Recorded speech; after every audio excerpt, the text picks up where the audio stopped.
Kumusta mga kahina? So, mayroon po sa akin ditong paggawa na rice cooker. Ayan, rice cooker.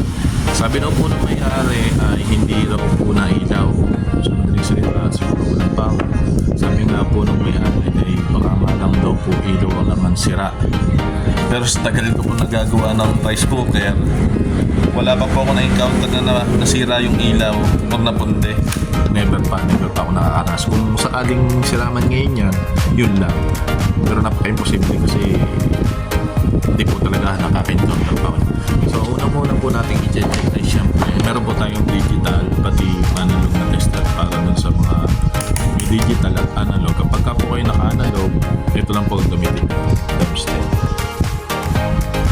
Doon naman sa digital, buzzer lang.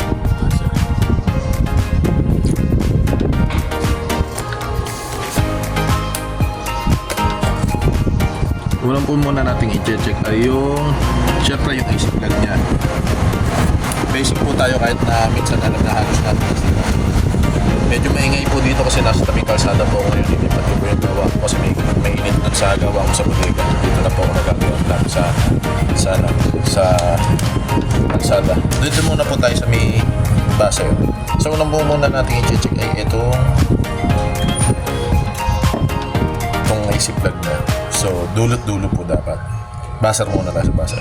Yung buo yung line 1. Sa kabila dapat papalong din po yan o tutunog. Maraming salita, sira po yan. Pagka po ang ginamit nyo ay analog tester, dapat papalo siya. Kahit hindi sa zero, basta papalo po siya. Kasi baka hindi na-accurate yung tester nyo. Yun, ang pumalo po. Tayo. Yun pa pumalo. Dito naman sa isa kabila masyado kita napalo din so buo po ito.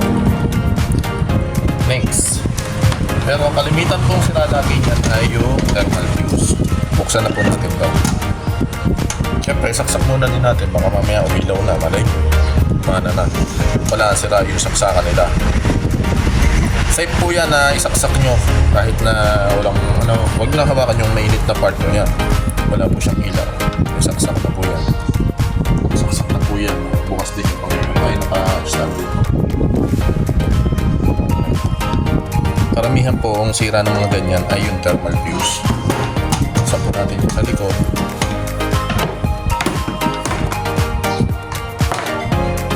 Gawa tayo ng Philip. Mr. Philip. Buksan natin to. Parang bukas na nga po eh. Tumingin na eh. Ang pangalawang technician ako. Ibig sabihin hindi nila nagawa. Kapit akong gumawa. Yan. Ngayon, ang thermal fuse niyan po ay naandito yun. So na. Thermal fuse. Ito po. Ba hindi. Lagot na. Walang thermal fuse. Ano wala ng thermal fuse? Malupit, ginamper lang. So palitan po natin yan. Pag uminit ng matagal dyan, kasi hindi po pwedeng dyan yung wire lang yan. Pag uminit ng matagal dyan, puputol lang yan. Baka pinalitan mo yung wire lang. So papalitan natin ng fuse.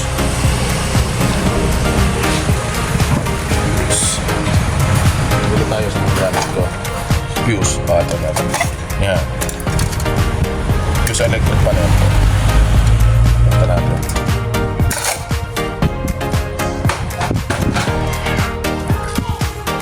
So socket type yung kabila niya. Ano kaya gagawin natin? May discarte naman. Ito tatanggalin natin.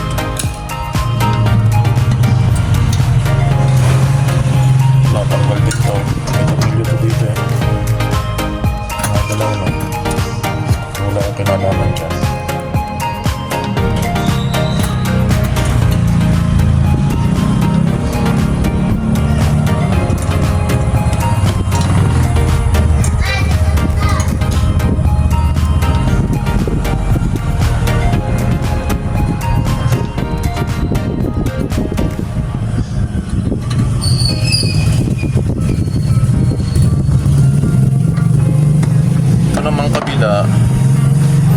Siguro try na lang natin iipit. Kasi dati itong nakaipit siguro dito yan. ipit na lang natin. Pag ininangan yan, hindi ko baka matanggal lang din eh. Try natin pilipin.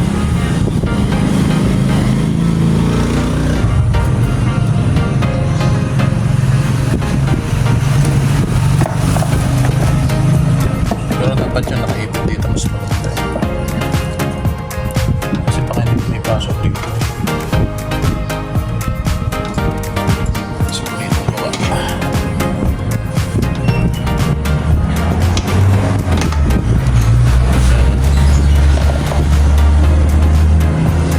Dapat yan nakaipit dito eh. Ito po naputol. So ito po bali inipit ko ulit siya yan. Inipit ko na ulit siya. Ayan, inipit ko na. Basta ipit na po yan, tatalo na po kuryente. Hindi rin niya angat sa init. Babalik lang po natin yan dyan.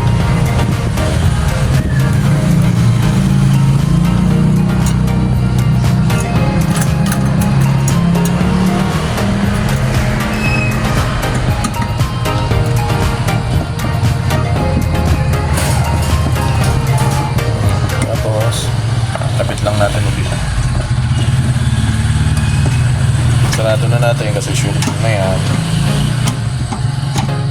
Sure ball na yan. Ang basketball. Sure ball na po yan. Dapat po yung mga nakatono, tinotono din po kasi ito eh, rice cooker. Pag nakatono na yung rice cooker nyo, dapat unang bukas pa lang po, naka-warm. Hindi pwedeng cook agad. Pag pinindot, saka lang siya mag-cook. Okay lang pong hawakan nyo ito kasi hindi ito mainit. Ito kasi nagpapainit dyan. Pero pag tumagal, init din ito syempre. Pero pagka-umpisa pa lang, okay lang yun. Yun, cook, awan agad. Pag pinindot nyo, magkukuk. Maglalak lang po yan pag may nakatuon dito sa gitna. Right, so. Walang drag dyan. May init niya lang yan. Tutuon na lang yung gitna. Yan, gitna, tuunan. Saka maglalak yan. Yun, diba? Ngayon, tingnan natin kung nainit kasi baka mamaya hindi nainit. Yan, nainit na po. So, ganun lang po kasi magawa ng rice cooker na walang power. Maraming salamat po. God bless.